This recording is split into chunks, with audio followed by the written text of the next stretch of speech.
Salut! Je vous retrouve pour un petit vlog. J'avais envie de faire ça parce que j'ai un beau programme pour cette journée. Ce matin, je me suis réveillée tranquillou. Et le programme du jour, c'est que je vais commencer par aller bruncher à Umami Matcha Café, qui est une de mes adresses chouchou. C'est une sorte de petit café où vous pouvez manger fusion, on va dire, japonais et français, et en particulier beaucoup de pâtisseries à base de matcha. Si vous me suivez depuis quelques temps, vous le savez, je suis une addict des desserts au matcha. Ça va être très très sympa, j'y vais avec une amie et je pense qu'on va passer un bon moment. Et comme Umami Matcha c'est vers République, c'est pas non plus hyper loin de Bastille.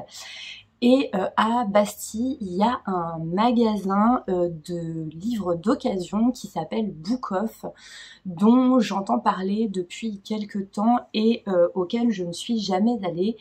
Et là, comme je suis prête et que j'ai un petit peu le temps, et je me dis que je vais peut-être y faire un tour. Franchement, j'ai déjà suffisamment de livres pour cet été. Mais j'ai envie de voir à quoi ça ressemble et puis si je trouve quelques bonnes affaires dans la foulée, ce sera pas plus mal.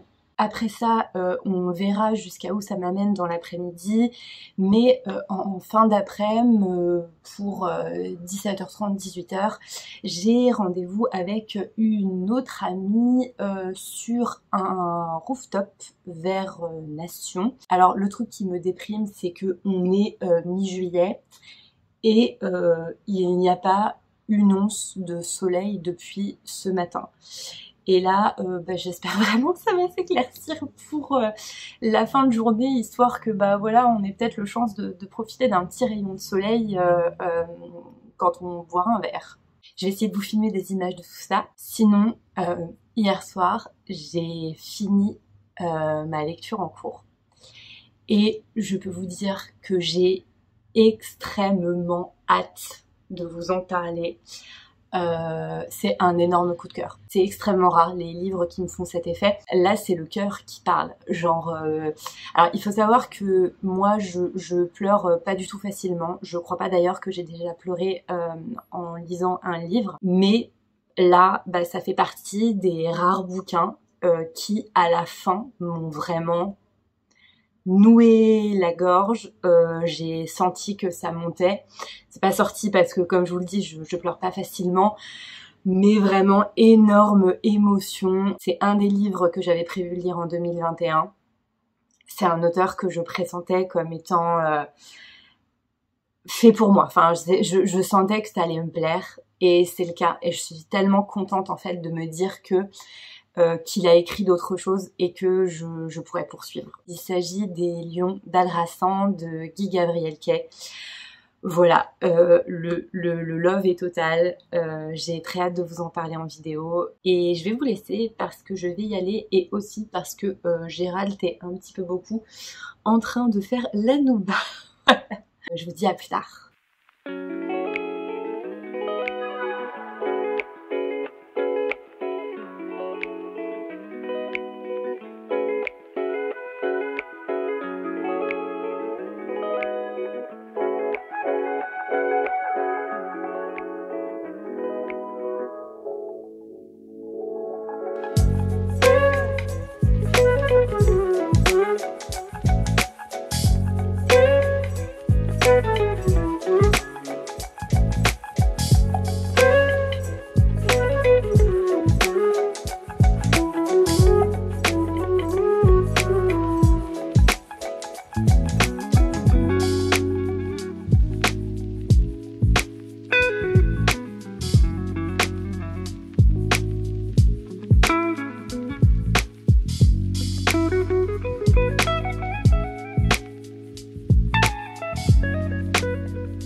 Et recoucou tout le monde, j'espère que vous allez bien.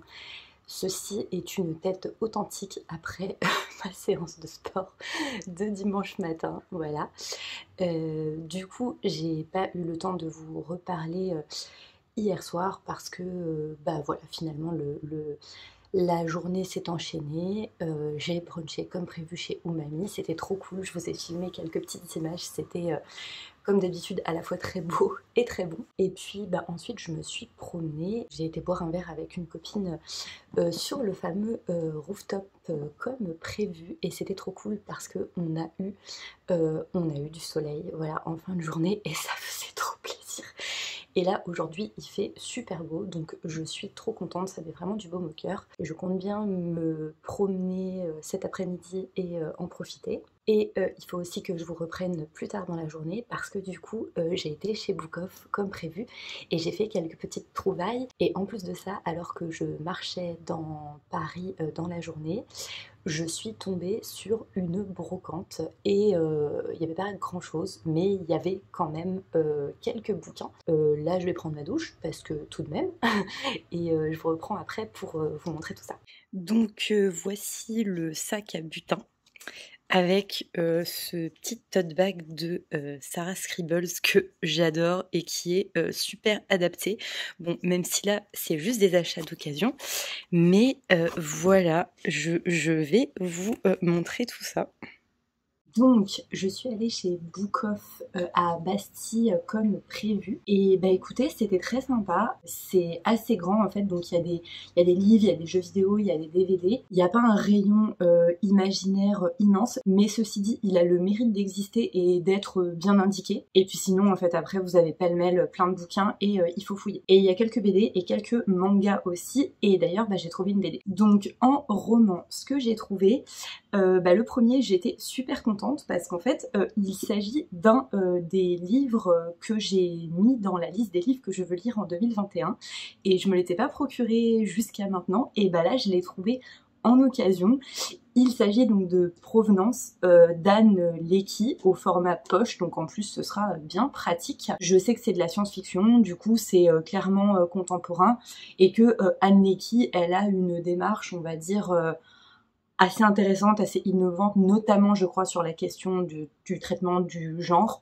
Donc j'ai hâte de découvrir ça. Ensuite, vous savez que je me suis mis à Pratchett et que ça me plaît beaucoup. Je vous ai parlé de ma lecture de Mortimer et très récemment j'ai lu Trois sorcières avec les mots de l'imaginaire. Et là, alors chez Book Off, j'ai pas trouvé les tomes que je voudrais lire tout de suite, mais j'en ai trouvé un autre que je compte lire un de ces quatre. Il s'agit de Mes contes de fées, donc des annales du Disque Monde. C'est la suite de Trois sorcières, parce que du coup, je pense que certains d'entre vous le savent, donc le Disque Monde, c'est décomposé en fait en cycles et du coup vous n'êtes pas obligé en fait de lire toutes les annales du Disque Monde dans l'ordre, vous pouvez aussi choisir en fait de lire certains cycles d'affilée. Vous avez le cycle des sorcières, vous avez le cycle des mages, de la mort avec Mortimer justement. Et donc là j'étais contente parce que il est dans un état parfait. En plus c'est la collection Pocket dans lequel j'ai acheté les tomes que j'ai jusqu'à maintenant, donc voilà, je suis ravie. Là, le Disque Monde, les prochaines lectures que je prévois, c'est plutôt Sorcellerie et Hoguet, mais je suis contente d'avoir mes contes de fées dans ma bibliothèque parce que quand je voudrais retrouver mes messieurs du temps et ses copines, et je sais que je pourrais. Et le dernier roman, quand je suis arrivée à la caisse, en fait, comme j'avais pris deux poches, la vendeuse m'a fait remarquer en fait que j'en étais à je crois 8,50 pour les deux et qu'en fait si j'en prenais un troisième ça me faisait un total de 9 euros. Du coup 3 euros le bouquin, donc assez intéressant. C'est pas non plus des prix de brocante où on se débarrasse, mais ça reste assez cool. Et du coup j'ai été refaire un tour dans le rayon et j'ai pris L'une rêve, l'autre pas de Nancy Kress. Honnêtement, j'ai pas vraiment cherché à savoir de quoi ça parle. J'ai vu qu'il avait gagné le prix Hugo et le prix Nebula, donc on se dit d'emblée que ça vaut le détour quand même. Et en fait, Nancy Kress, c'est une autrice dont j'entends parler depuis un certain temps et dont je n'ai encore rien lu. Donc là, c'est une nouvelle, novella, voilà, enfin un texte en tout cas assez court. Donc je me suis dit que ce serait un bon moyen de la découvrir. Et du coup, je l'ai mis dans mon panier. Et ma dernière trouvaille chez Book Off, alors là, j'étais ravie quand je l'ai vue dans le rayon BD parce que en fait c'était vraiment une des BD dans le top de ma wishlist. Donc le trouver d'occasion, c'était juste parfait. En fait, j'ai été invitée récemment sur un podcast avec Faye de James et Faye. C'est un duo du coup qui fait des podcasts mais qui est aussi sur Twitch, je crois. Ils ont une série qui s'appelle Comic Discovery, une autre qui s'appelle Geek en série. Je vous mettrai peut-être des liens en barre d'infos. Et en fait, quand on discutait en off après l'épisode, je lui ai demandé si vous aviez une BD à recommander, laquelle ce serait, parce que voilà, je me dis toujours que c'est un bon moyen de découvrir quelque chose. Et à cette question, Faye m'a répondu que si pour elle il y avait une BD à lire absolument, c'était I Kill Giants de Joe Kelly au scénario et de Ken Nimura au dessin. Alors je vous dis tout de suite, je sais que cette BD a inspiré un film qui s'appelle Chasseuse de géants, mais je suis incapable de vous en parler, je n'ai absolument pas vu le film, enfin je suis incapable de faire une quelconque comparaison. Il se trouve qu'hier, entre le moment où j'ai attendu mes copines et le soir chez moi avant de me coucher, et j'ai lu cette BD. Voilà, ça me faisait tellement envie que j'ai pas eu envie de traîner. C'est un one shot en plus, donc voilà, vous avez tout le récit dans ce tome-là. Juste pour l'histoire de l'acquisition, j'étais super contente parce qu'elle est quasi neuve. Enfin, elle est impeccable. Enfin, vraiment, aucun un tout petit peu sur la tranche, mais enfin c'est rien du tout. Elle coûte 20€ neuve et je l'ai eu à moitié prix, donc c'est quand même chouette pour un état impeccable. Et comme je vous le dis, donc je l'ai lu hier et effectivement, je comprends. C'est un gros coup de cœur, je vous en reparlerai certainement, mais vraiment c'est une BD qui, alors, à la fois est triste parce qu'elle parle de sujets très graves, notamment le harcèlement scolaire et la maladie, mais qui en même temps est pleine d'espoir et pleine d'humour, avec des personnages mais vraiment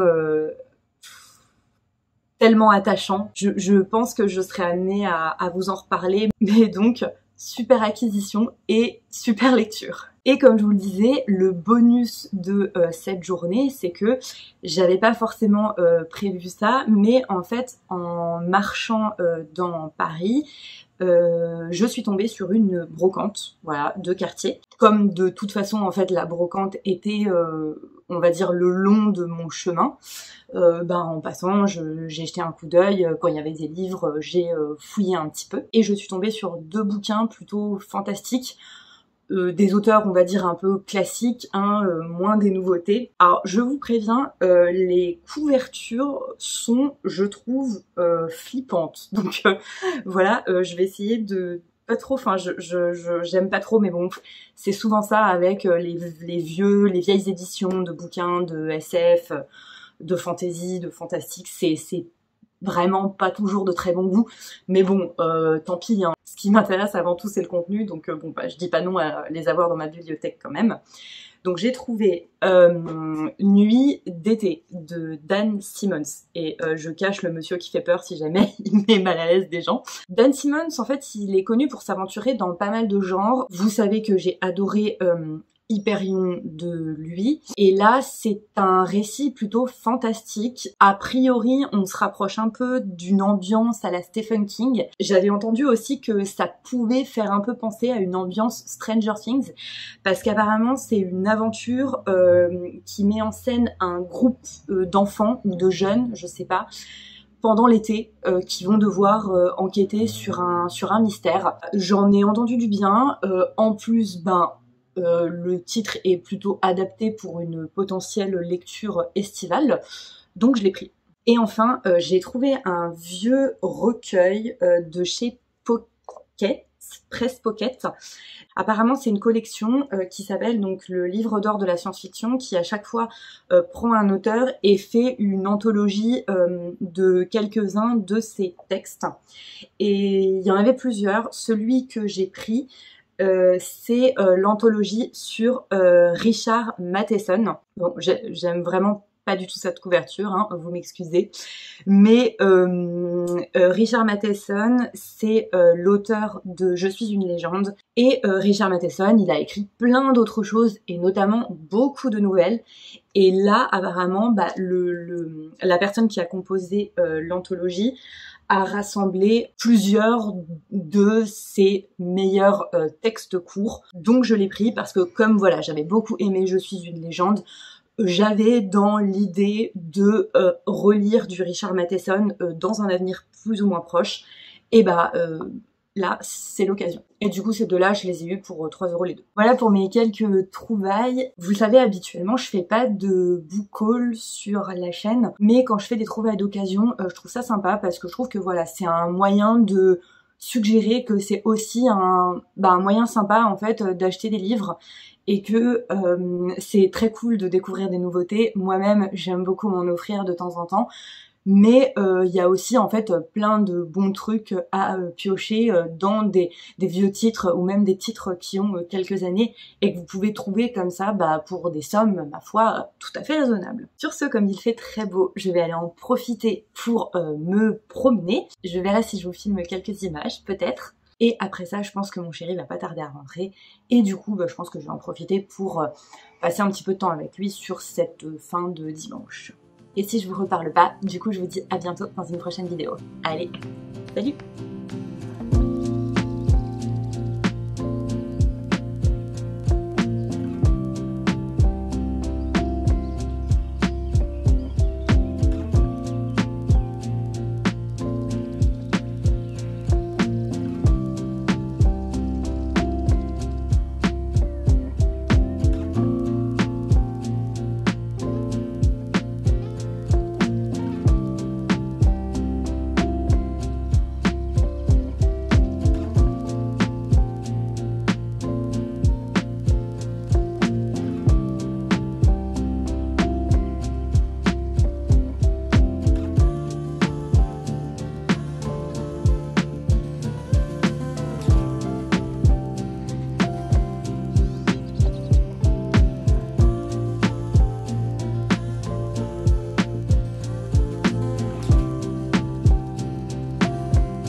Là on est sur un tronçon de la Petite Ceinture.